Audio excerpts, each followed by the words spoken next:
Okay, don't go too far, Michael, because we're going to roll right into our 2019 Global Economic Outlook. So I'm going to call up our panel. First, Kathleen Stephansen, advisor to the Boston Consulting Group Henderson Institute Center for Macroeconomics and our GIC Vice Chair of Programs. Also, Jeffrey Korzenik, the Chief Investment Strategist and Senior Vice President at Fifth Third Bank. And Michael Drury, please rejoin us, Chief Economist at McVean Trading and Investments and GIC's Chairman Emeritus. So I'm going to ask Kathleen to come up and give us the global overview to start off our economic outlook part of the program.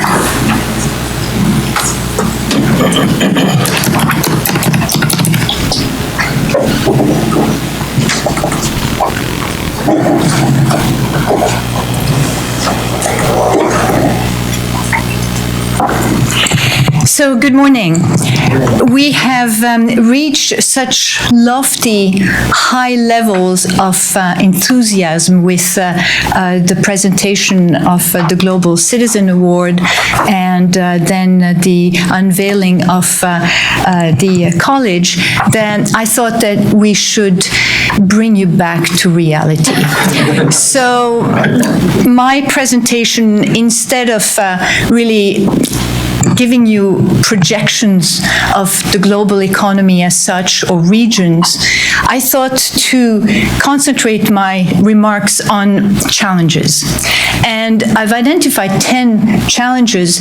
That's by no means an exhaustive list, but I think that it's a start. Some of these challenges, we are confronting them already, and they will remain with us. Some are a legacy of the Great Recession, and some are new ones. So I think that hopefully this will spark some discussion, dissent, agreement, but that's what we are all here for. So if we start with just the state of affairs, this is essentially the global economy, year-on-year growth rate. It looks pretty okay, to be honest. It showed that we had a healthy increase or acceleration in growth in 2016-17.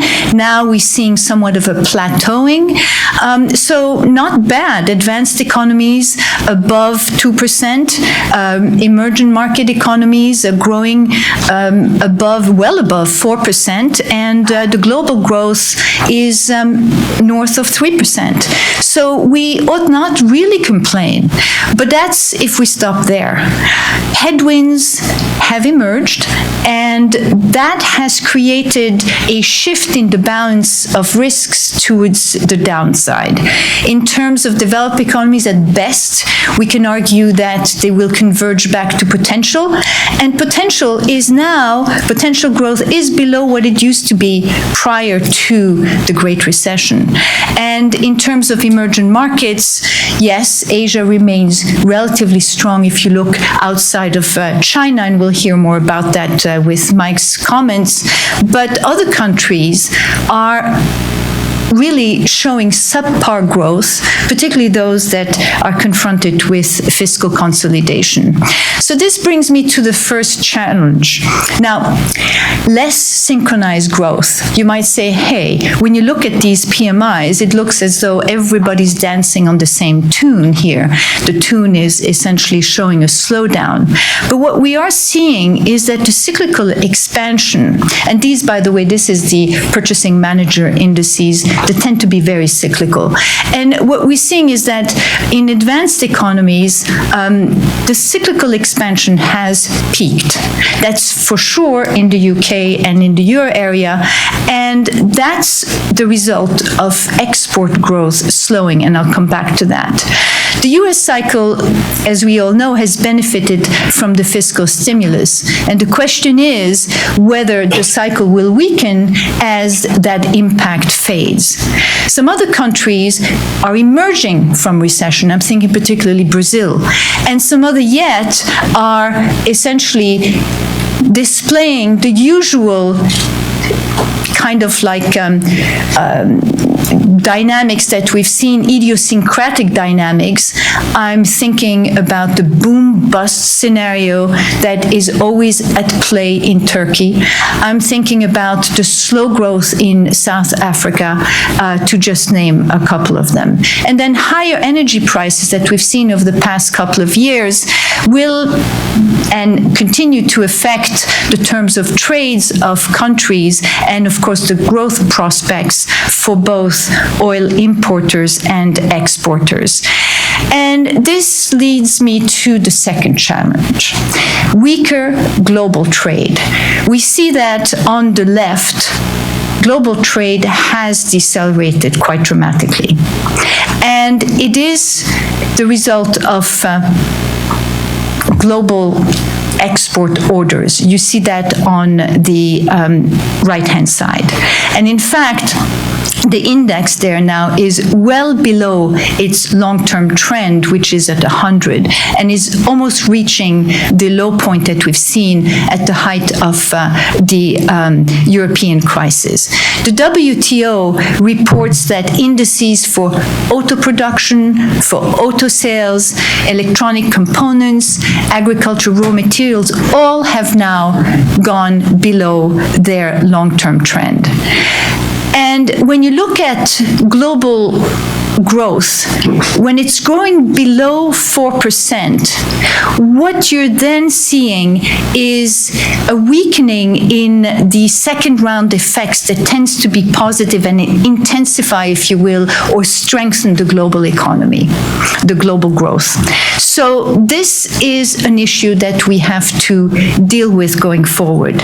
And it brings me to the third challenge, which is, I would say, if we can call it, the fading of the 2016-2017 investment cycle. We've seen a very nice recovery in investment, particularly in the OECD countries, in the US, and now it's essentially plateauing. If we stop there, we could say, well, that's okay, because it's reaching a sustainable growth rate. But what we have to remember is, again, rising trade tensions, the fading, potentially, of the fiscal stimulus, and political uncertainty. Are firms going to be gung-ho in investing when these factors are at play? I'm thinking even in the euro area, we have the parliamentary elections, the euro parliamentary elections in May of next year. There is a lot of political uncertainty. Are firms willing to invest? So that's an issue that we have to deal with and be very mindful of. And it leads me to the fourth challenge, namely that we've seen tepid wage growth. This is a chart from the International Labor Organization, the ILO, and it's a bit busy, but it's the the G20. You've got them in advanced, emerging, and total. What you see is that the growth rate of wages are lower were lower in 2017 than prior to the Great Recession. Now, some would argue not to worry, markets are very strong, labor markets, that is, and we are about to see a pickup in wage growth. Some others would say, well, maybe not. We've got low productivity, we've got enhanced global competition, we've got labor markets that are regional and concentration of employers, which means that the bargaining power for workers is not what it used to be. We might see even, the potential that statistics are not really capturing the labor market gap. So there are a lot of various ways to look at it, and none of these are the answer to this particular question. And this leads me to the fifth challenge, namely that the markets are now recognizing that there are uncertainties. Is inflation going to pick up because wage growth is going to pick up? is growth going to slow down? And I don't have to remind you, but the markets are down and volatility is up. Now, volatility is up not just because of this uncertainty. I would also venture to say that central banks have taken out volatility with QE. And now that QE is history, we are seeing volatility coming back to more historical norm. But this period of uncertainty only adds to it. So, of course, you've got safe haven investors, investment into treasuries. And despite the fact that we have a big deficit to finance, despite the fact that the Fed is shrinking its balance sheet, the 10-year yield remains at below 10%, 10%, thank you, below 3%. Yeah, right. That is actually below 10% is a real good forecast. So, in essence, it's again showing this uncertainty. But what's interesting is that the dollar, because of the flows into safe haven assets, the dollar continues to remain strong and continues on its strengthening of the past couple of years.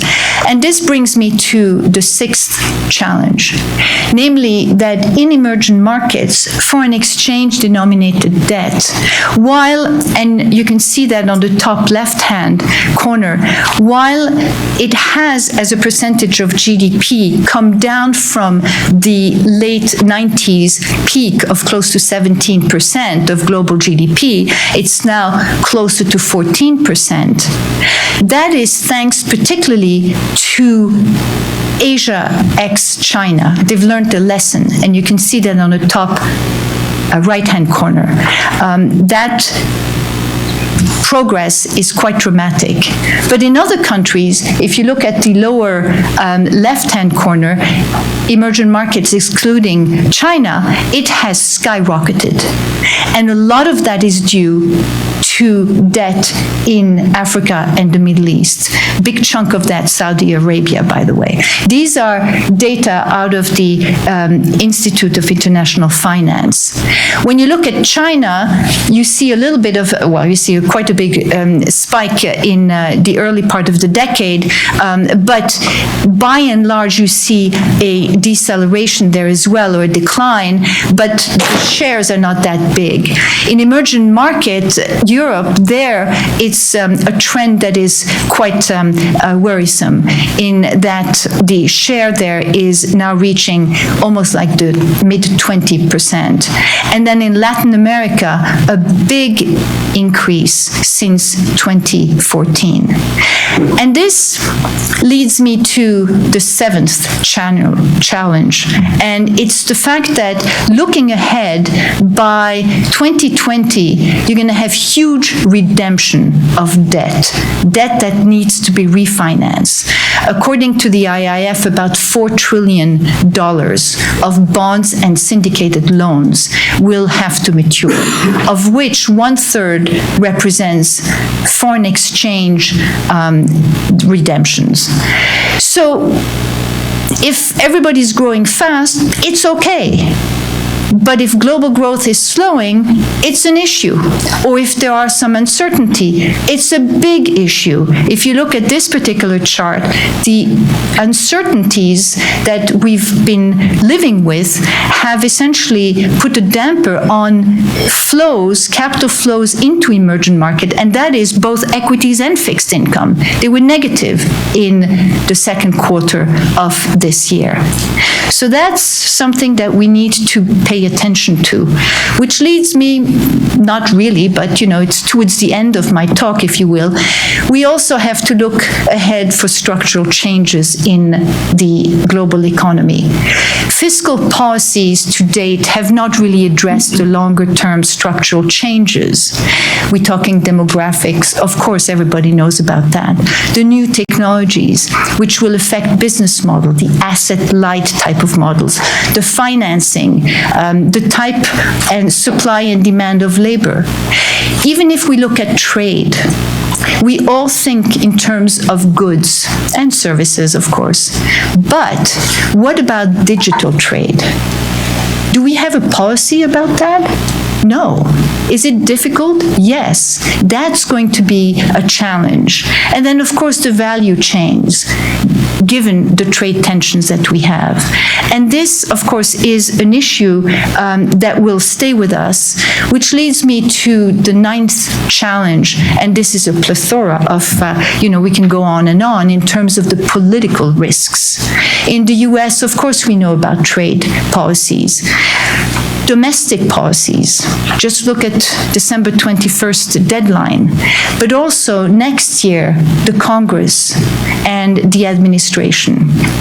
The US-China tension, or should I say more particularly competition for dominance. Tariffs, we know about, the competition for 5G. That's really the issue, the competition for AI.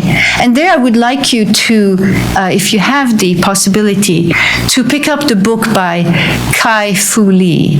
He used to be the head of Asia, of Google in Asia. And he wrote this book, AI Superpowers, China, Silicon Valley, and the New World Order. And it's a very provocative book. It's very interesting.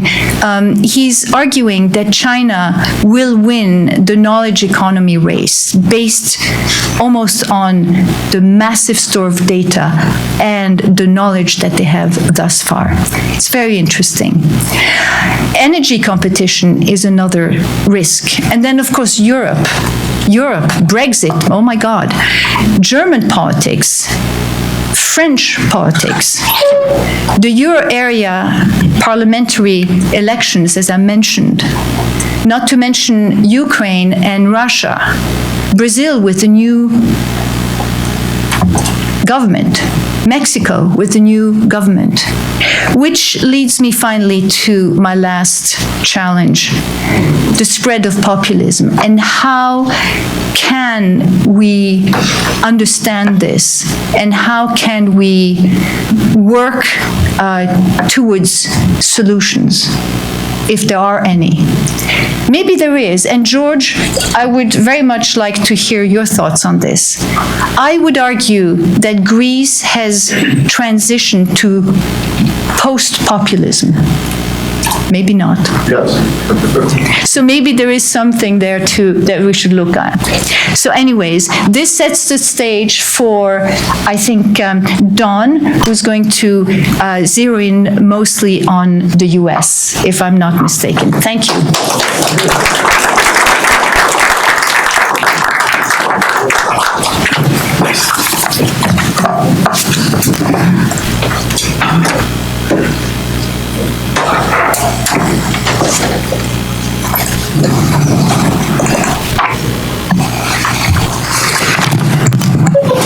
Okay, thank you, Kathleen.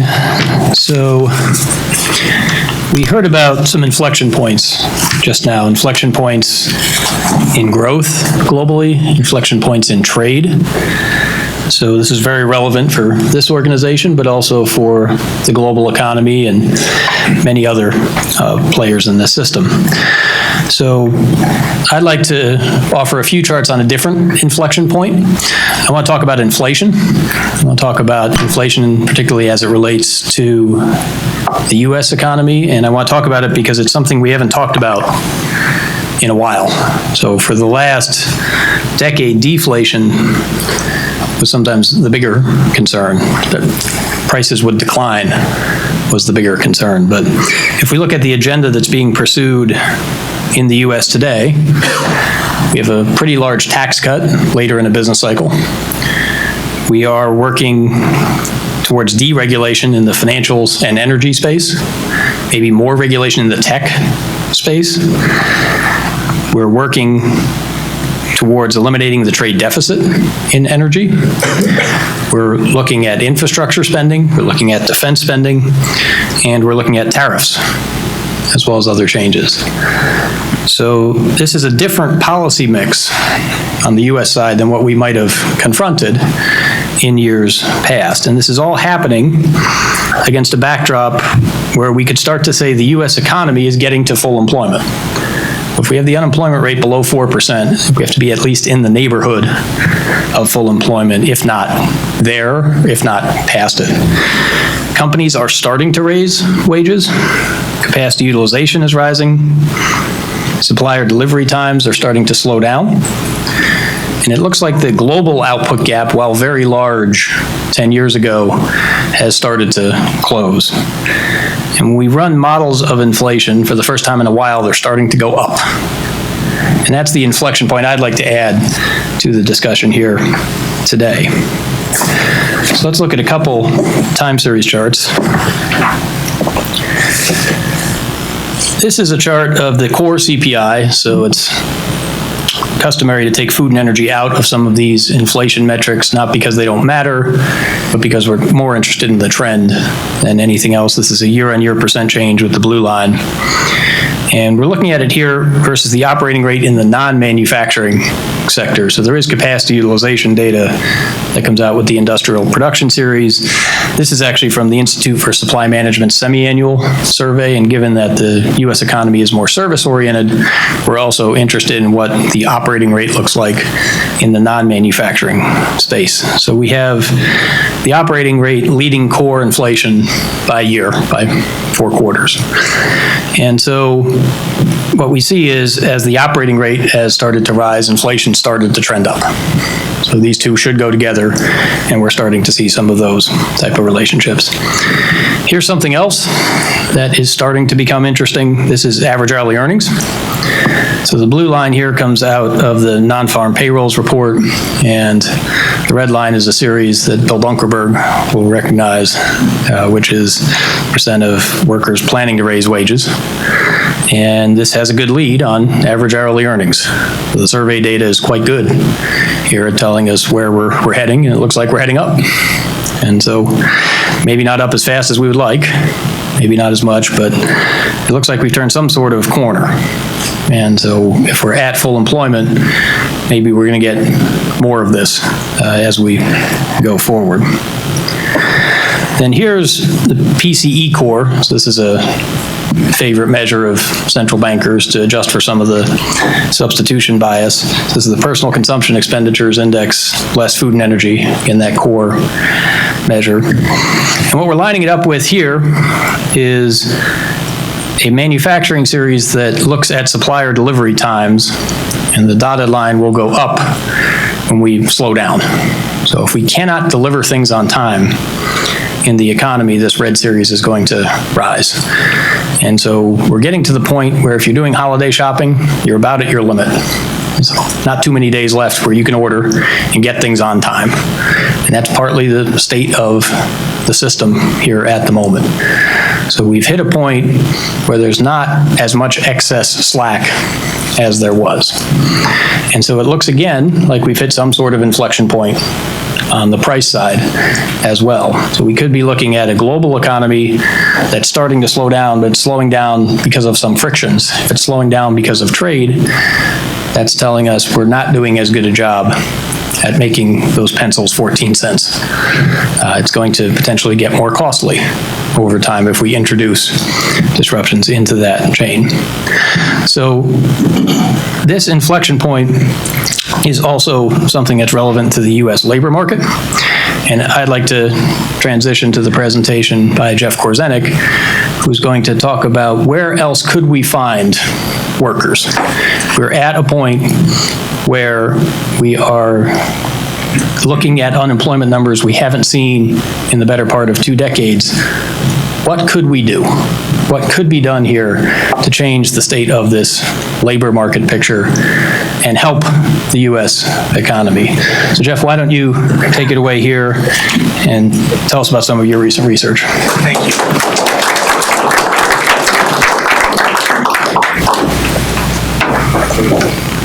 There we go. Thanks very much. The first part of this is going to sound like challenge number 11, adding to Kathleen's worry list, but we're trying to offer solutions that we've seen in the private sector, particularly among some of the innovative companies that we bank. For those of you who aren't familiar with Fifth Third, we're essentially the bankers to the industrial heartland and have been doing this since the 1850s. And we've seen a lot of interesting things go on in privately owned smaller companies that don't always make the radar screen of investors. But let me start out with just talking about the labor force before we get into what they are doing and why we think this is a potential solution. Is just to reiterate the importance of the labor market. As Kathleen referenced, it's one of the inputs. It's a key input.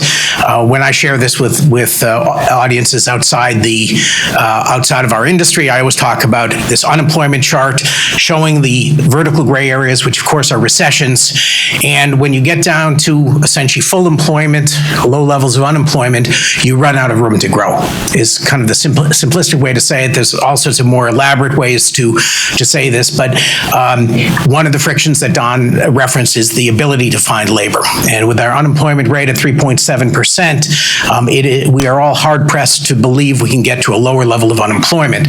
There was a period in 1954 where we got down to 2.5%. I would argue that was an exceptional period of our labor force where you had women leaving the labor force, so you were shrinking that labor pool. What was left was people who had come out of the discipline of the armed forces, were for the time very highly educated through the GI Bill. We had made this investment, and so that you had a highly employable labor force. And we simply don't have quite that position today.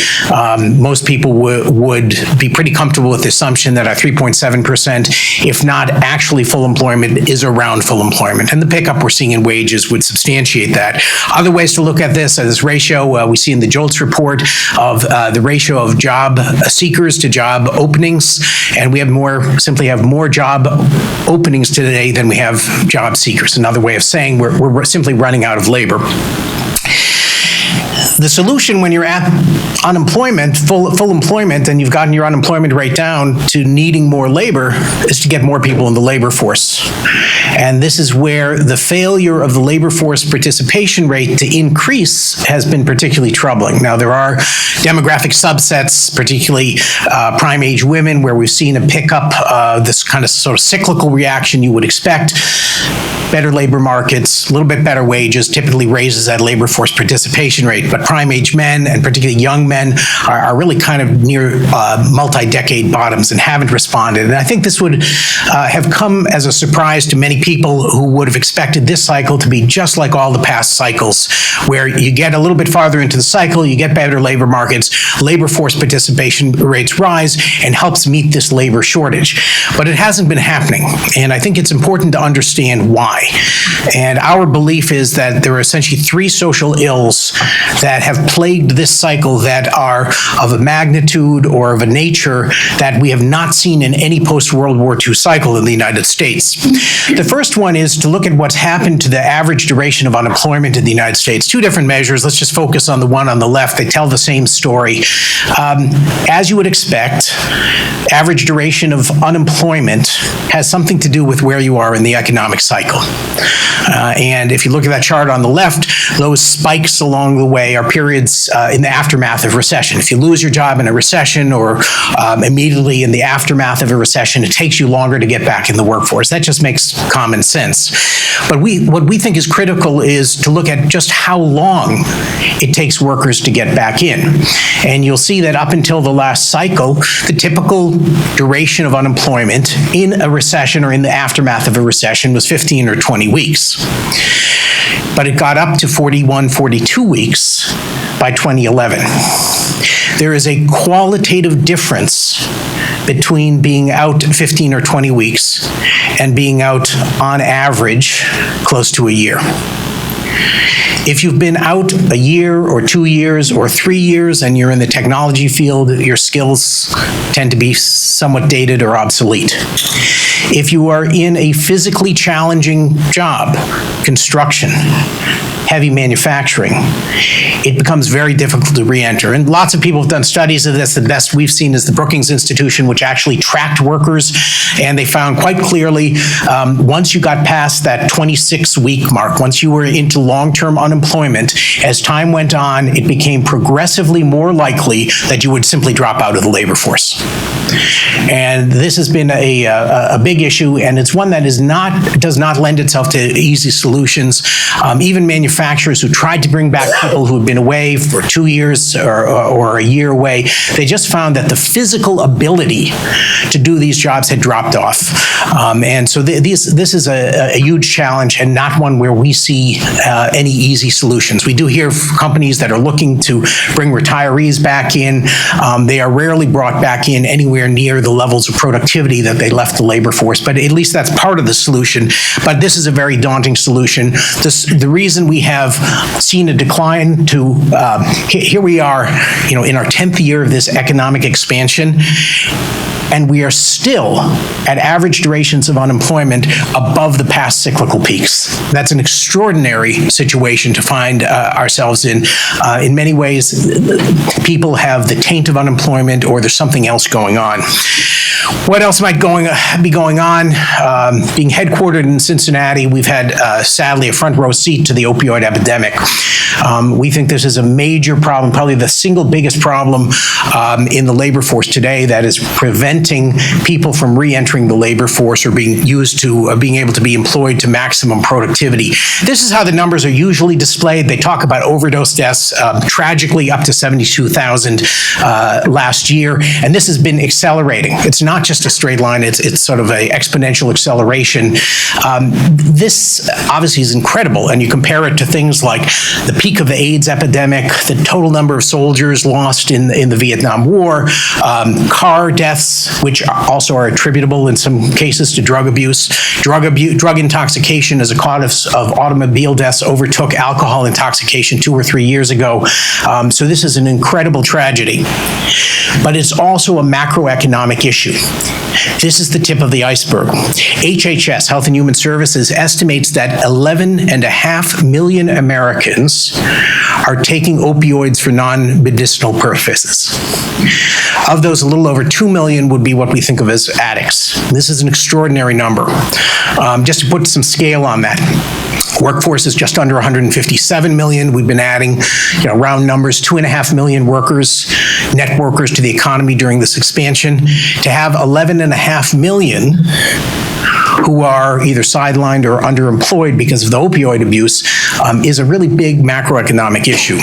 Obviously, of that 11.5 million, many are in the workforce, but I would argue that if you're abusing opioids, you're probably not up to your productivity potential, and you're certainly precluded from any number of critical jobs in the economy that require drug testing: manufacturing, transportation, construction.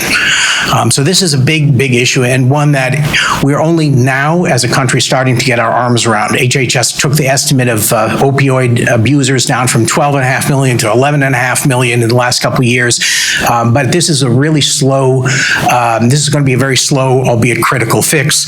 And it seems likely that some of those overdose death rates are only going to go up, particularly with the way fentanyl has been entering into the drug trade. So this is all pretty depressing. This is where we look to see if there's an open bar around the room. But let me talk about the third social ill. And this is one where we actually think there's a tremendous amount of potential, and that's what we're observing within many of the businesses we bank, or the businesses within our 10-state footprint and beyond. And actually, Philadelphia is one of the centers of real hope for this. And this is the number of people who have been sidelined from employment or are underemployed because of being touched by the criminal justice system. And it's worth keeping in perspective just how much of an outlier the United States is in terms of our rates of incarceration and the percentage of our population that we're touching. Here's compared to a couple of other countries where we stand. This is not where we want to be number one as the United States, but we find ourselves there, rates of incarceration. Now, I've been the victim of property crime. I've been the victim of violent crime. So I don't know. This is not a statement about sentencing reform that, yes, we need that. That's another debate. This is about when people are incarcerated or otherwise touched by the criminal justice system, what happens when they're done paying their dues. And this is particularly severe for certain communities. This contrasts the situation in 1980. This is incarceration rates, percentage of population with a prison record, so past incarceration. In the US and the overall, on the left-hand side in 1980, and then by 2010, you could see it's increased, particularly in the Southeast. But take a look at the African-American community statistics. 1980, upper right, 2010, lower right. This has devastated communities. Now, if someone's committed a crime and they go to prison, then they pay their dues, that's not necessarily devastating to communities. What is devastating is once they come out, if they cannot enter the labor force. And that's a real hindrance to our growth, but it's also particularly devastating to select communities. So how have we done in that regard? The Bureau of Justice Statistics, part of the U.S. Department of Justice, has tracked some of this. They update it. They track people coming out of state prisons, which is most of the prison population. And they found by 5 years out, 76.6% of people coming out of state prisons have been rearrested. What an extraordinary waste of human capital. And so when we started looking at this, we observed employers who were reframing this as this is an opportunity to hire workers. And again, just to put a sense of the scale on this, we've been adding 2.5 million net new jobs every year, roughly. About half of that has come from natural demographic growth and immigration. I've learned to be very diplomatic. Immigration, both legal and unauthorized, which is the neutral word. But that's probably not going to go up. The demographics are probably starting to work against us in the next couple of years, as most of the millennials are in the labor force, and you're coming into that drought, and immigration isn't, at least under current administration, isn't likely to be the solution. So that leaves us with a shortfall of 1.25 million workers each year. So we look at the population of people who've been touched, particularly with felony records. If you exclude those who are in prison, you have about 16 million Americans with felony records. And it's worth considering what a felony could be today. I start this and I say this as the father of young men. All young men are stupid. There's neurological evidence for that. Male brain, and in addition to our empirical experience, the male brain doesn't mature until 24, 25. Before then, young men in particular, and there are women who are wired this way too, but we all know it's primarily a male disease, are subject to judgment errors. They take too much risk. Their time horizon is about here, and that can lead them to make mistakes. In the city of Chicago, where I'm based, if someone goes for a joyride with a bicycle, they steal a bicycle, and that bike is worth $301, that's grand theft larceny, felony. Failure to pay child support, even if you get caught up in many states, is a felony. I know a young woman in New York who's in a nonprofit workforce development program. She came out of an abusive home. She has a safe place to live and is continuing her education and work development under a nonprofit run by a friend of mine. She went out on a date, 19 years old in New York City, and she got stopped and caught with 2 fake IDs. In the state of New York, 2 fake IDs with intent to defraud, like getting a drink when you're underage, she was charged with a felony. So what we categorize today as felony is much broader than we might typically think. And we've observed that there's an opportunity to draw upon the 16 million people who are out with felony records, many of whom are in the workforce, of course, but usually dramatically underemployed, and to do more with them. And this is something that we're starting to see the business community really get excited about. And we're seeing some leadership selectively in communities around the country. But what we've found is that the models of success all sort of look alike. And I simply stumbled into this in a couple of states and some of the companies we bank that have done this, and they all come up with essentially the same model. And it requires a partnership. You as an employer do not know who's ready for employment. But there are any number of wonderful nonprofits that provide workforce development skills, that work with reentry. I'll give a shout out to my friend Jeff Abramowitz, who runs the reentry, is the executive director of reentry services for a mammoth, one of the country's largest workforce development social services agencies called JEVS here in Philadelphia. Those organizations know who's ready and help develop the skill set that makes them ready. So nonprofits, when they enter into this partnership are providing not just workforce development, but essentially employment screening services. And people who come out of prison or with this background also come with a lot of baggage that typically is not unique to having been incarcerated, but is tied to poverty, homelessness,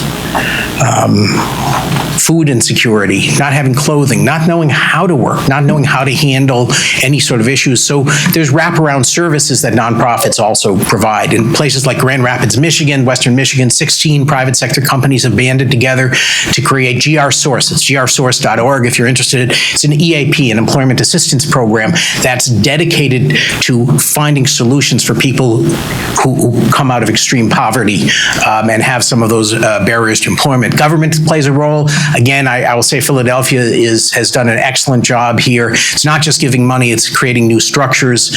I've met here in Philly with the mentor court system. It's a diversion court, so for young men in nonviolent crimes for whom everyone sees the potential to recover their lives and become productive citizens quickly, instead of going to jail or prison, they go under court supervision. This court has 2 social workers who act as caseworkers to address all those other needs. They meet with a judge once a month, and they have mentors from the private sector, volunteer mentors, who very commonly have come out of, have rebuilt their own lives after incarceration, so they're great mentors, and these are very successful programs. Government also has a big role to play in reducing licensing barriers. In most states, you cannot get a barber's license if you have a felony. I get it, if you're in prison because you stabbed someone with scissors, maybe you shouldn't have a barber's license, but there are lots of, for the most part, we should be much more open, or at least provide workarounds as some states do. And then the private sector has a role here, not just the willingness, but the willingness to understand what it takes. We see all sorts of accommodations. Again, to cite a company in Western Michigan, Cascade Engineering, they train all their supervisors by putting them through a poverty simulation. So they understand what it's like when an employee calls up, my car broke down, I guess I can't work again because the repair is $300. Right? They understand this is someone who doesn't have $300 in the bank, doesn't have credit, and they will arrange for carpooling, or they'll make a micro loan. Company in Cincinnati, Nehemiah Manufacturing, one of the pioneers, they're up to 120 second chance employees. Their receptionist is a former madam. She's very friendly, good skills transference. They will do microloans. They've arranged for a food pantry to be open at night after work hours for their employees, and they provide transportation services. These are for-profit companies. What do they get in exchange? Extraordinary loyal workers, very low turnover, higher rates of engagement, 2 large-scale studies in the United States, one by the U.S. military, which lowered enlistment standards, but selectivity is the key, allowed people with criminal records in. They achieved the rank of non-commissioned officer, sergeant, say, in the Army, faster than those without criminal records. When you get people to the point they're ready to turn their life around and you provide a structure, it does work. The other is the Johns Hopkins Hospital System, which has hired about 500 people with criminal records. They've tracked their performance. I think only one of the 500 has recidivated, has gone back into the system, and these are higher productivity, lower turnover employees. Here in Philadelphia, I should cite Brown's ShopRite, for those of you who are familiar with Brown Superstores. They have 600 of their 300 employees are people with records. They have a training center in a church in North Philadelphia, or sort of, Jeff can tell me where it is, but roughly north, I gather, where in the basement of the church they have a mock grocery store for training. And not only does it mean they have lower turnover than this high turnover industry, but they have lower shrinkage. Shoplifting is lower there because people know what these stores are doing for the community, and their employees are looking out for the stores because they understand and deeply appreciate the second chance they've been given. There are other models, transitional employment. Stop by one today, Baker Industries, a light manufacturing and packaging plant that offers transitional employment here in Philadelphia. In Chicago, we have a nonprofit, the North Lawndale Employment Network, that employs people for 3 months, gives them all sorts of workforce development training, and employs them as beekeepers. When you land at O'Hare, there are beehives, apiaries near O'Hare that are run by ex-offenders. It's neat. People learn to show up on time, learn to dress appropriately in a uniform, and act responsibly. If they don't, the bees give immediate feedback.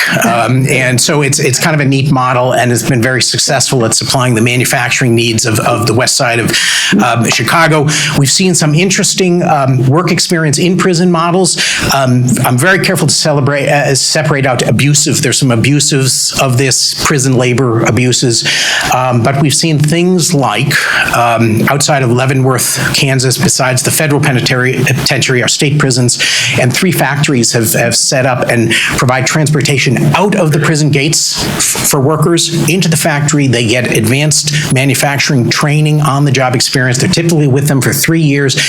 Recidivism rate on average is 5% for that population, and they earn money. So they come out of prison with money in the bank. They were forced to save some of this. Advanced professional training, I'll give an example. You may have heard of in Cleveland, Edwin's Leadership Institute and Restaurant. It's a fine French restaurant in Cleveland. It was the subject of a documentary that was nominated, did not receive it, but was nominated for an Academy Award. They've now graduated about 300 people from their 6-month training program. The only requirement for getting in the training program, or the minimum requirement, is you had to have been incarcerated. Of the 300, 2 people have recidivated. And it's one of the best meals you'll find in Cleveland. And then there are entrepreneurship models as well. The Brian Hamilton Foundation in Raleigh, North Carolina, is starting a national training program so people can supplement the income with entrepreneurial activities. Some of them will go on to found their own firms. And all of the training that goes into this is training that will make them better employers as well. The numbers we think are compelling. We're starting to see it left and right. I speak across the Midwest to groups of business owners. It's to the point where the worker shortage is so great. After each meeting, at least one employer will come up to me and try to get started, and I will introduce them to the partnership models. Here in Philadelphia, you're lucky to have this great infrastructure, businesses that are leading it, nonprofits that support it, some governmental support for income supplements as well. And it is something that is so large an opportunity. If we can get there, we believe that this could go a long way in extending the life of our economic cycle, to say nothing of repairing the communities that have been so devastated by this incarceration and recidivism cycle. What's the cost of doing nothing? If labor shortage is indeed what's going to end this cycle, and we think that's probably the primary cause. It breaks out into other areas as well, but that's the biggest constraint we have. How many laborers are we missing? Well, if you adjust the labor force participation rate by sex and age demographic, and you go back to historical participation rates, we're probably missing 2 to 3 million workers. So that'd be 2 years Now, obviously, there's a skills match issue here, but many of the jobs with real shortages are completely trainable. So we like to say if you're a $20 trillion, we like round numbers, $20 trillion-ish economy growing at 2.5%-ish, each year of growth we leave on the table is $500 billion. And not someone else's $500 billion, all of ours. Thank you.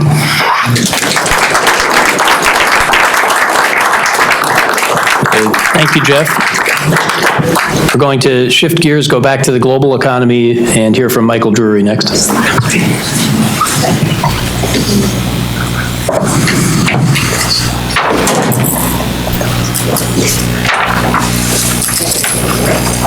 So I'm going to talk briefly about China this morning. I don't have any pretty slides, so when Jill told me I was going to talk about China and I didn't have any slides, I decided what I should do is go to China.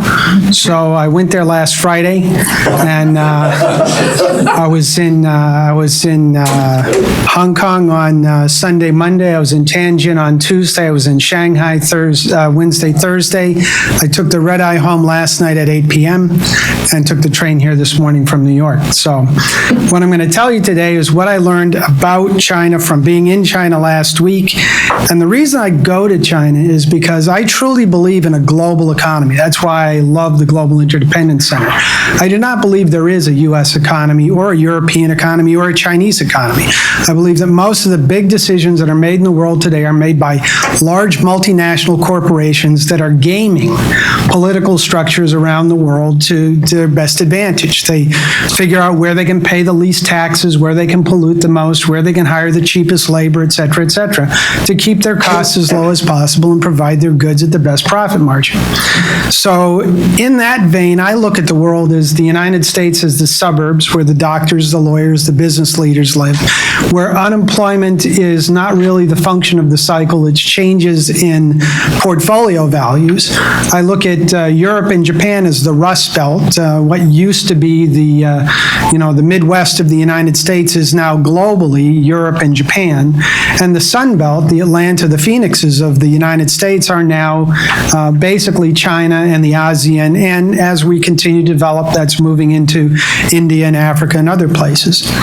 So when I go to China, I'm looking at the factory floor for the world and the new growth factory floor for the world. So when I get there at a time like right now and I see that it's soft, and I mean really, really soft, China's as slow as I have ever seen it. That's a problem for the world economy, because when the part of the economy that's supposed to be picking off the best growth is not growing, it tells you that there's something fundamentally wrong. Now, I think there's two basic problems in China right now. One is a credit crunch, which is entirely self-inflicted, and the other is the trade issues. Now, the interesting thing is that from the U.S. perspective, there's only one issue, and that's trade. And everything, I mean everything, is blamed on trade. To the Chinese, it's quite the opposite.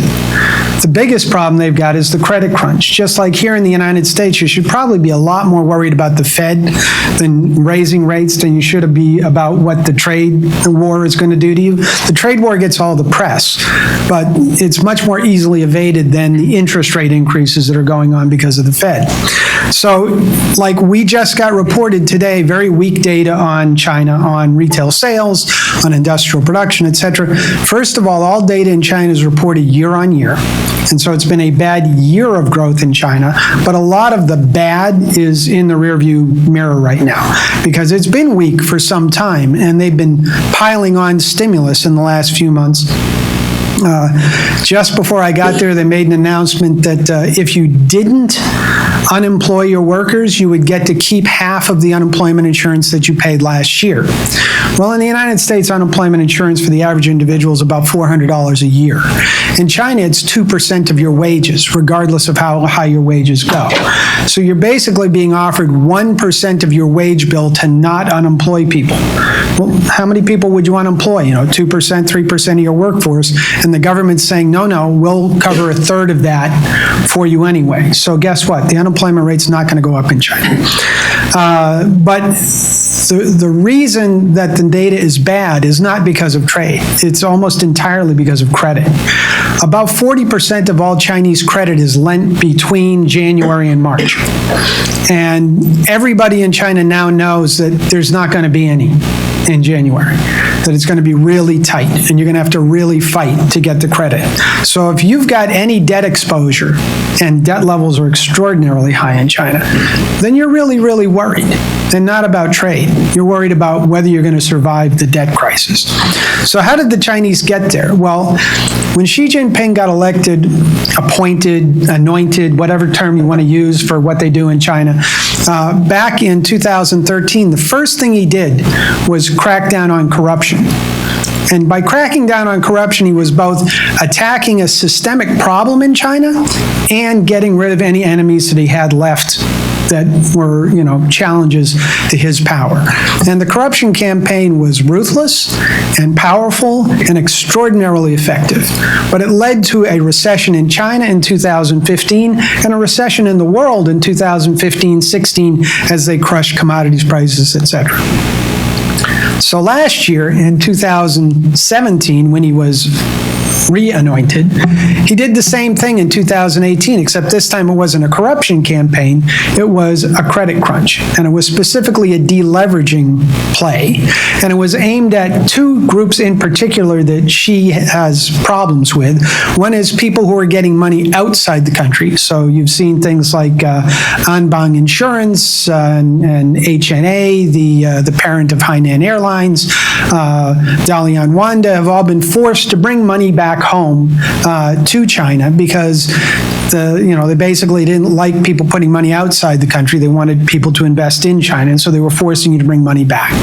The other group is the tech firms. And the tech firms scare the hell out of the party because in China, you're allowed to be as vertical as you want. You're allowed to be as wealthy as you want within a pyramid. But you're not allowed to go horizontally. There are no Boy Scouts in China. There is no Falun Gong or any religion in China. There's no Chamber of Commerce in China because all of these are alternative sources that would allow you to go broadly across provinces and gain power. If you're in the party in China, you get reassigned routinely from province to province so that you can't build up a power base in one particular area. The party is very, very nervous about anybody having power outside the top of the pyramid. So they left the technology firms alone for a long time, but it's become increasingly clear that social media gives the tech firms a tremendous amount of power that's beyond the control of the party. And so what we've seen in the last year is a number of initiatives to bring technology back under the control of the party. One of the things that scared the most was Taibo, which was a banking system that was under the control of Alibaba. Basically, you could put your money on your phone and leave it, in Alibaba would invest it for you. And this went from $1 billion to $50 billion to $500 billion extraordinarily rapidly, which meant that Alibaba was in control of a huge amount of funds in the world. Well, Alibaba, Jack Ma, you may have seen recently in the paper, is now a party member. It was unclear if he was a party member for a long time. There were rumors. Well, now he's on the front page of the China Daily as a party member. He may or may not be, but he is now. And so are 5 people on his board, including an appointed vice chair of the party as his on his board. You may be aware that the president of JD was caught in a honey trap in Minneapolis about a month ago, and he's essentially had his firm taken away from him. Pony Ma, Tencent, has had people put on his board. I mean, the party is moving to control the technology group, the people who are big enough to put money outside the country, and the third group is the people who are borrowing a lot of money from the government. In China, almost all lending is from state banks. The state banks control about 80% of all lending in the country. The largest 4 banks in the country are all state banks. There basically isn't anything in China that's not a state bank, because even if you're not a state bank, you're a state bank. They can come take your money, as Anbang Insurance, which is a private company, learned. So this credit crunch is really the big thing that's going on in China, and it's a deleveraging, and it's an introduction of risk into China. This is the big reform of Xi's second 5 years. The first reform was get rid of corruption. The second reform is to introduce risk. Now, the trick is, The Chinese are not like you. They're not Judeo-Christian. They didn't grow up learning all of the things that you know. I mean, they don't know the Golden Rule. They don't know the Good Samaritan. They don't know these things from a Judeo-Christian perspective. They're Buddhists, Taoists, Confucianists. They learn all of their lessons in a different way. And one of the main lessons in China is that you are consultative and consolidative, that you work with other people. This is why the Chinese don't get IP. They don't understand that you should be able to develop a new process and that it should be yours and that only you should be able to profit from it. It doesn't make sense to them, both as Confucianists and as communists. They think that you're supposed to share everything that you learn and help everybody around you in one big family. This is why when you go to cities, villages in China, like I go to a city, Pujiang, I've been there several times now, everybody in the city does crystal. Everybody. Because there was one guy who started a crystal business there and he was very successful and he basically trained everybody else in town to do what he does, and now everybody in town does crystal. And if you go there, you go into the first booth and you say, I like that glass, how much is it? And the guy says 4 ren. And you go to the next and you say, how much is that? And he says, well, how much did he tell you? And you say 4 ren. He says, I'll do it for 3 3/4. And you just keep going until you get to rock bottom. But everybody in town does the same thing. You're like, why doesn't somebody diversify and do something else?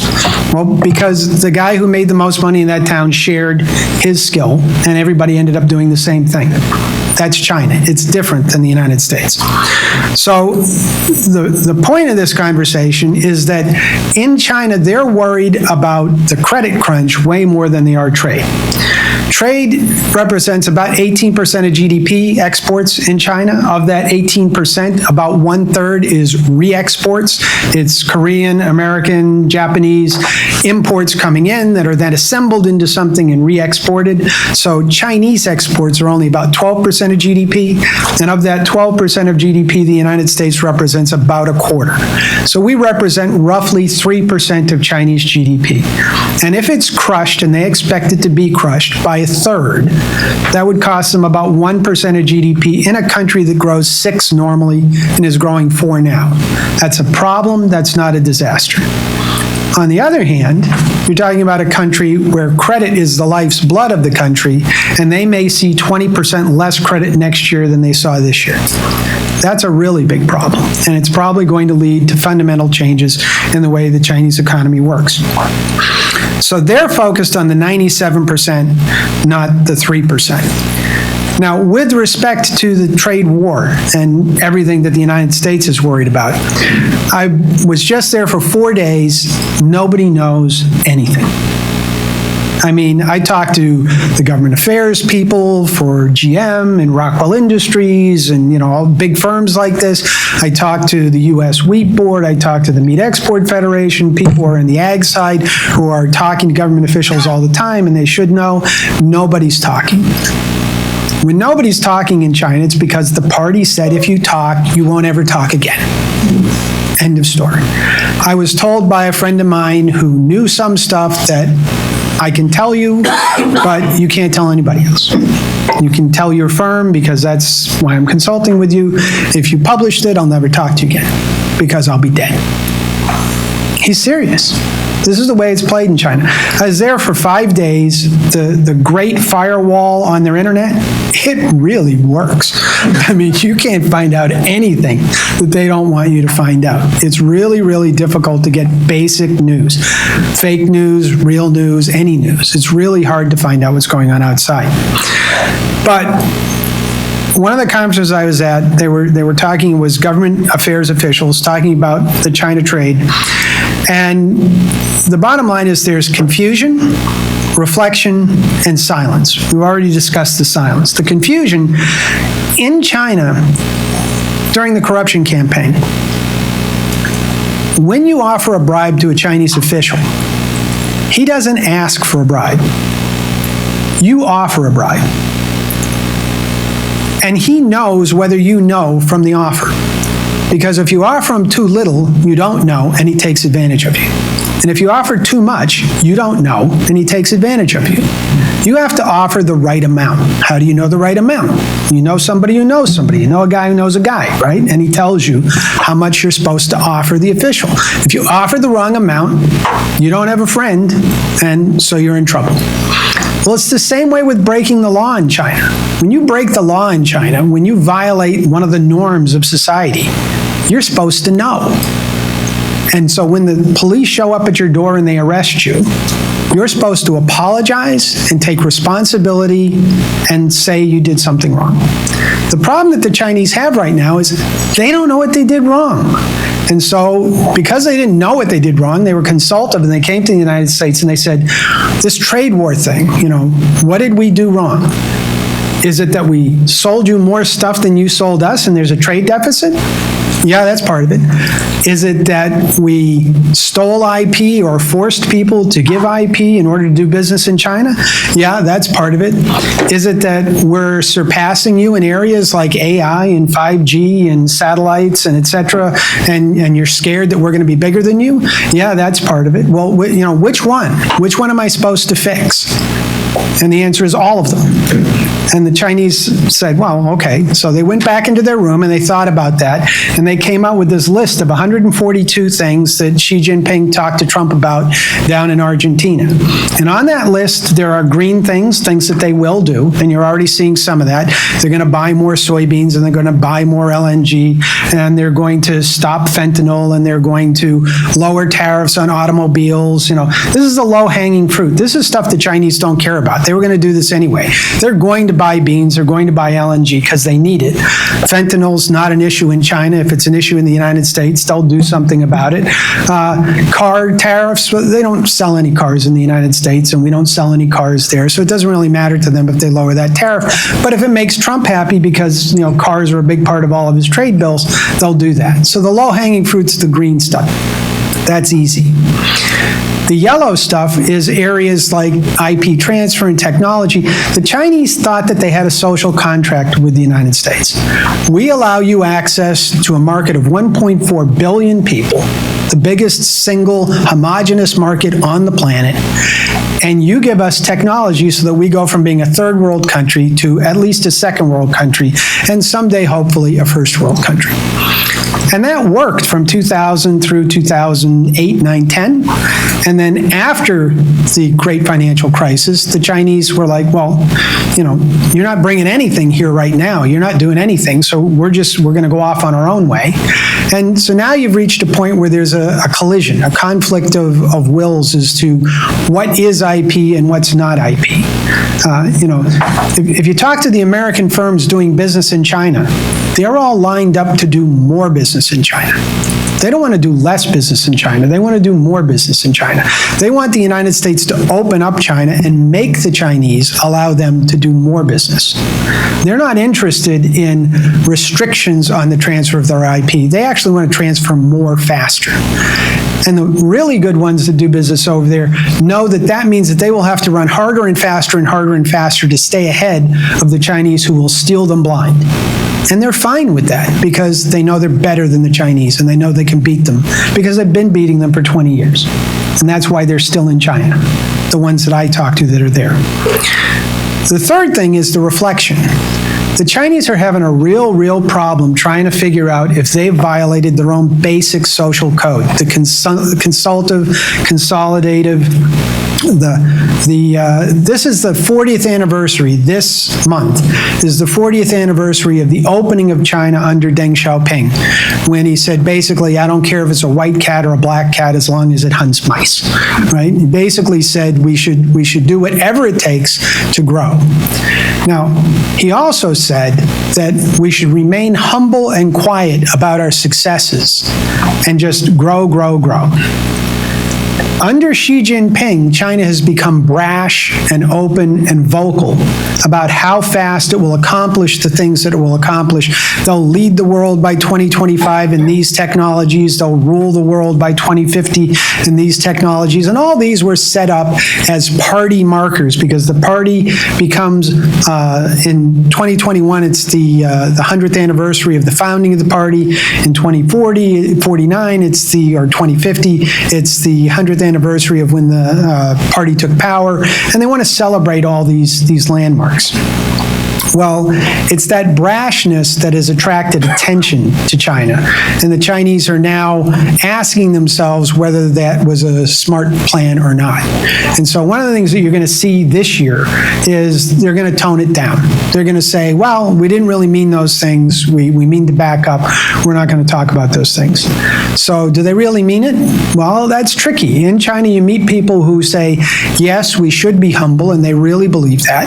And then you meet people who say, well, we'll be humble as long as they think we're humble, and we'll fool them. But there is a very strong constituency that is basically for running out the clock on President Trump because they see him as broken. They didn't understand how he got elected in the first place. They didn't understand him when he got elected. They didn't understand him when he started the trade war.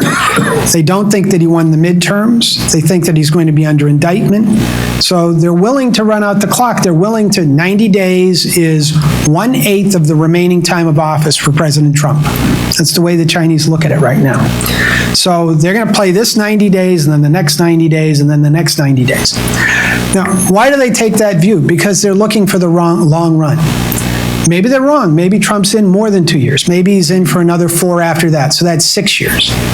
This is a country that waited 99 years to get back Hong Kong.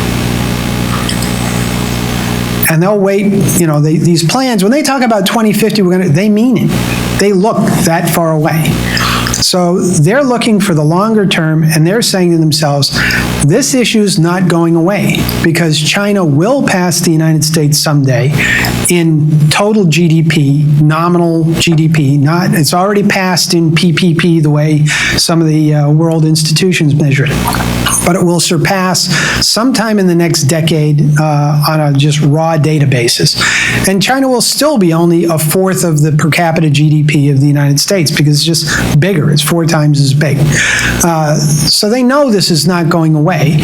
And they know that the collision on things like AI, on digital technology, on 5G, they know these issues are going to come up again and again and again.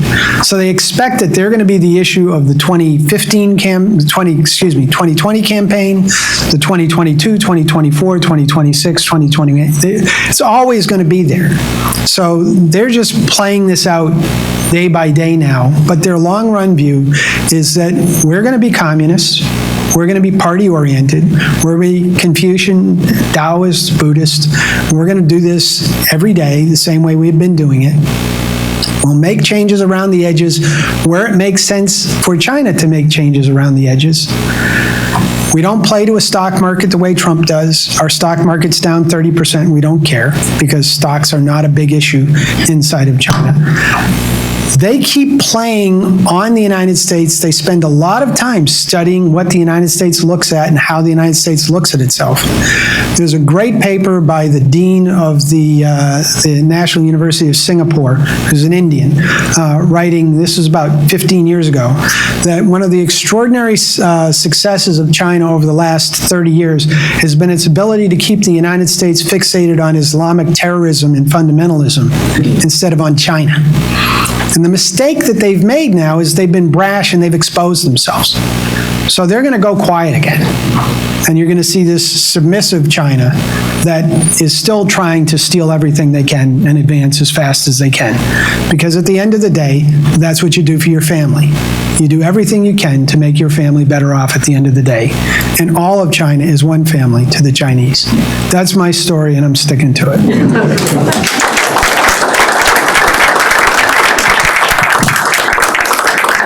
Thank you, Michael. So we have a short amount of time before lunch. If there are any questions from the audience, we can direct them to the whole panel here.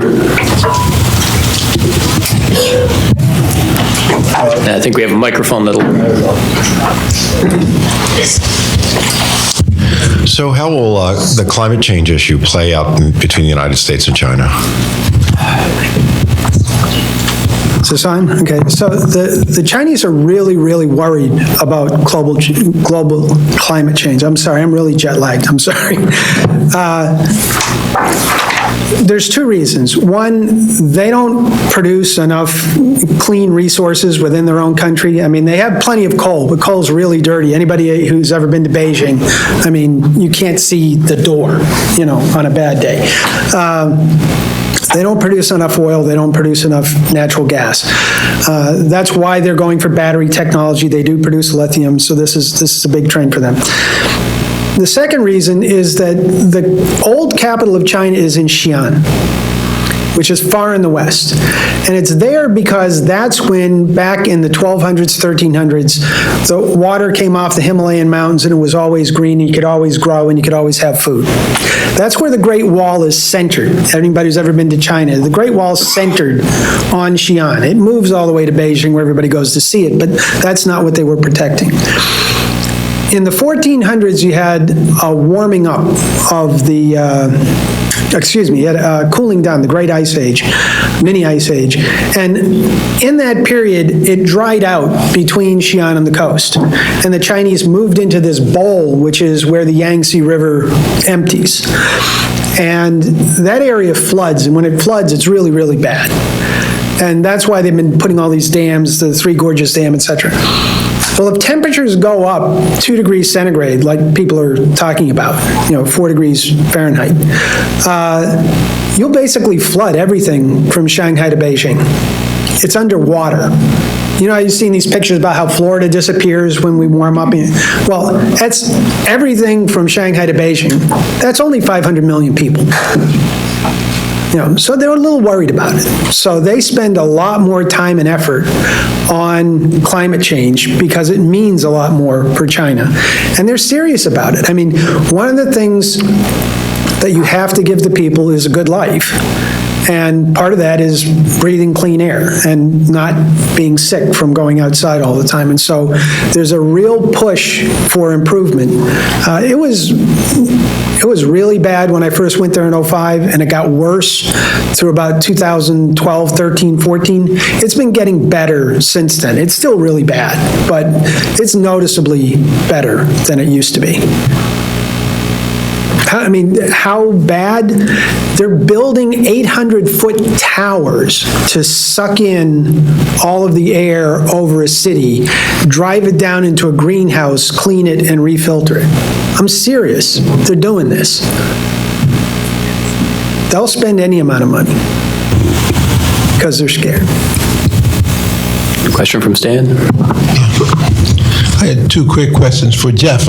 Fantastic presentation. Thank you. Thank you. And it leads me to the essence of sentence reform, and basically look from your experience how it's faring across the United States, because that's the essence of what we have to do to get to where you need us to be, number one. And secondly, for Michael, and I'm glad you got back safely, Michael, but the question I have on China is the Silk Road Initiative, its outreach to developing countries, and its potential dominance in parts of the world that right now the United States is, at least our administration, is not even interested in. So thank you. So let me tackle the sentencing reform. I actually focus less on that than fixing what happens when someone gets out of prison, and ideally looking for models, improved models of what goes on in prison. And some of that's just, I work for a public company, it's a conservative public company, and these are complex, very complex issues.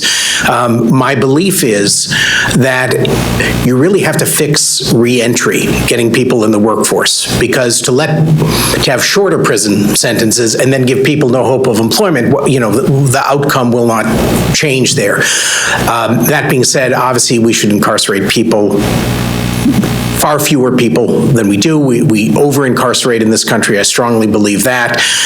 And we need, as a country, to come to a point where what goes on in prison is much more productive than today. In the private sector, if we get re-entry right, I think the rest falls in. My belief is if we can get to the point where employers look at the people behind bars and say, that's my future workforce, we will get better sentencing reform. We will get true rehabilitation situation in prison. And we're a long way from that. We're getting a test of the U.S. appetite for sentencing reform through the First Step Act, which is being brought to the Senate now and is being revised and negotiated. And, there's a we have a cultural problem that is newer. I don't think existed 50 years ago, in that people with a criminal record are still looked at as the other, and that there's a huge prejudice against them. I'm not saying there aren't earned issues there, but before I got involved in this, I don't think I had any friends with criminal records. Now I have a bunch of them. I'm guessing I'm the only person in this, well, not the only person in this room, but the only person in investment management who routinely gets letters from prison, and it's been fascinating to me, and you see this. So sentencing reform is important. What goes on in prison is more important, but to me, the whole point of leverage is reentry and getting the business community and the public to think differently of people who've made a mistake in their past and make sure that they have roads to living lives of contribution and meaning. Okay, thank you, Jeff. And I think you've just seen the seminal pieces for a GIC conference. The One Belt, One Road, which is now the BRI, the Belt Road Initiative, because they dropped the old term because they didn't like the marketing they were getting with it. This is one of these fundamental cultural things, right? The Chinese go into these third world countries and they're sharing the success of China and developing these countries to make mutual friends, et cetera. You got to understand that in 5,000 years of Chinese history, the Chinese never went out. I mean, ever went out. So this is new for the Chinese. And as they go out and they're sharing these things, they're doing this both to buy goodwill in the rest of the world, also because they need these resources, but also because they feel if they continue to develop these things, they'll reach a higher status in the world. So it's not going to stop. And the American view that, they've got a problem in Pakistan, they've got a problem in Sri Lanka, they've got, Ethiopia is a better example. They had a big problem in Ethiopia where the Ethiopians borrowed too much and couldn't pay them back, so they reworked the deal. And that's what they did in Sri Lanka. And the Americans said, well, you took the port. Well, that was the only thing they had to sell, so they took the port. The Chinese view these as workarounds because the government's the lender, and it's just like in China. If you borrow money from the government, and the government asks you to do something with the money, and you do it, and you get in trouble, it's the government's responsibility to get you out. That's entirely different than Anbang buying the Hilton Hotel in New York and gets in trouble and, loses money. And that's why the government's cracking down on these external financing or taking risks that's for your self-aggrandizement as opposed to something that the government told you to do. But the Belt Road Initiative is going to keep going on, particularly in Africa. The commitment was increased from 30 billion to 60 billion for Africa. The Chinese are in Kenya heavily, they're in Ethiopia, they're in Nigeria, South Africa, any number of Djibouti where they just built a new Navy base. They're heavily investing in that area. I don't think there's any doubt that they will be bigger there, but I worry that Brazil and Argentina will essentially become vassal states to China and that they sell 100% of their soybeans to China and that'll be the relationship. I think that'll happen, but I don't know if they'll be vassal states or if they'll just be, symbiotic, that's how it works out. The Chinese take a different view of debt than Americans do because they don't look to profit off of it. They don't look to make money off of it. They're not capitalists, strangely. If I may just add some color to this, having worked in a Chinese company, what you see is for anyone who wants to get ahead, they need to go and work outside of China for a number of years. So, for example, Nigeria, you had 500 people of that company working there to set up infrastructure. And this is not the government. It is a private company. So it's an interesting model. And to your point, it's essentially to A, get the resources, B, you develop a network, and at the end of the day, the receiving country looks at this, and roads and telecommunications and everything is set up. Why not?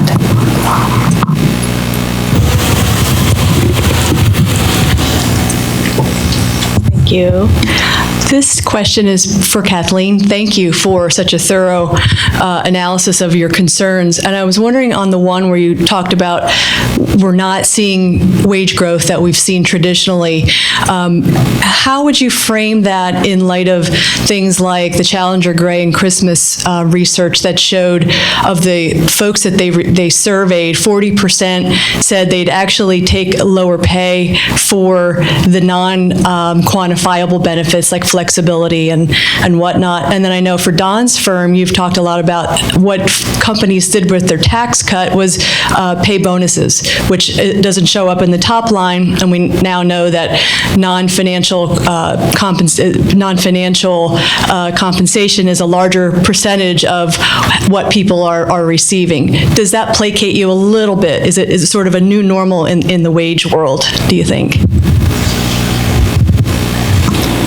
Thank you for the question. I think it's a very interesting question. I don't know. I mean, you can argue that in some industries, yes. In some countries, yes. But overall, what we're seeing is precisely this very muted trend, if you will. In terms of non-wage compensation, what I find very interesting is that, of course, that is not it's not a permanent dynamic, right? It fluctuates depending on the cycle. So I think that is a one counter, if you will, balance indicator. The other thing that I have found quite interesting, and it's particularly in the financial services industry, is the development of what is called, I think as a euphemism, the center of excellence. So you systematically, put out, and when I was at AIG, it was very clear, you opened centers in other countries that had very low wage or labor costs. And you start with operations, but then you continue up the ladder. And then it was opening up centers within the U.S. also, and dramatically reducing the footprint in high-cost cities, if you will. And as an employee, you could actually retain your job, but you had to reapply. And so these are at a lower wage, of course. So I don't know to what extent that offsets, if you will, all the other dynamics that you see in terms of wage increases, salary increases, or total compensation increase. And then, of course, benefits being, part of it. Thank you. I just add to what Kathleen said to note that there's been pretty weak wage growth, pretty low inflation, and pretty weak productivity. And of those three, you can pick two to be unique problems. But when you pick two, the other one starts to make some sense. And I've been thinking of it as we've had pretty weak productivity and we've had pretty low inflation. So wage growth in that context is about where it should be. It shouldn't be terribly high. What I hope is changing is the productivity side mostly. I do think the inflation side's changing too, but the great hope is that the productivity side can help from here as well. I think we might have time for one more question and then we'll wrap up. Can I just, as one last comment on this, and that is that what we have seen though is that the labor share of income has been extraordinarily low, even during times when productivity was higher than it is now. I'm just going to jump in a little bit. Some of this also, I think, has to do with the labor mix in the United States. So when we were more manufacturing-oriented, manufacturing lends itself to productivity gains, which then lends itself to labor gains. And the loss of manufacturing jobs, which are coming back, by the way, not only is the U.S. share of global manufacturing jobs going up, it's going up in absolute terms. We've added roughly 1.3 million manufacturing jobs this decade. And so I think that labor mix may be part of the issue as well.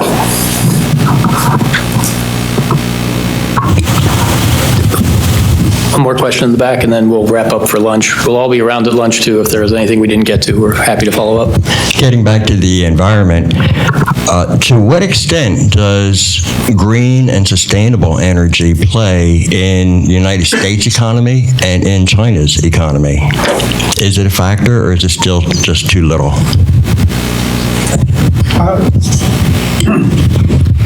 So in China's economy, green energy is a big initiative. I mean, the government is really focused on this. Terry Cook, who's a GIC member, runs a foundation here in Philadelphia that's focused on this and has done conferences in China on that topic. I would say it's much more than in the United States, but that's because the United States is both an energy producer and an energy user. And the United States is committed to the use of fossil fuels and internal combustion engines and that technology, and refining that technology rather than inventing new technologies. And so far, it's been more successful in that stratagem than in inventing new technologies. So I think it's just a difference of focus rather than a difference of effort. So with that, let me thank everyone for coming. We hope everyone was able to learn something, take something with you today, and we can continue the discussion at lunch. If we go out, it will be on the bridge, and we can direct you as such. Thank you very much.